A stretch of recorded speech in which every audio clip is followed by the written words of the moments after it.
కేంద్ర ప్రభుత్వం తీసుకువచ్చిన 4 లేబర్ కోడ్లను రద్దు చేయాలని కోరుతూ ఈ నెల 9వ తేదీన దేశవ్యాప్తంగా సార్వత్రిక సమ్మె చేయనున్నట్లు ఆల్ ఇండియా వ్యవసాయ కార్మిక సంఘం సెక్రటరీ వెంకట్ తెలిపారు. ఈ సమ్మెలో వ్యవసాయ, రైతు, కార్మిక సంఘాలు పాల్గొంటాయని చెప్పారు.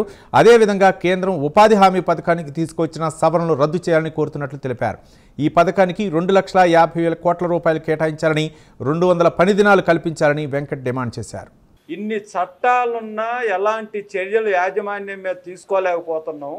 రేపు 4 కోళ్లే గనక అమలైతే దేశంలో కార్మిక వర్గానికి, వ్యవసాయ కార్మికులకి, రైతులకి ఎలాంటి రక్షణ ఉండదు.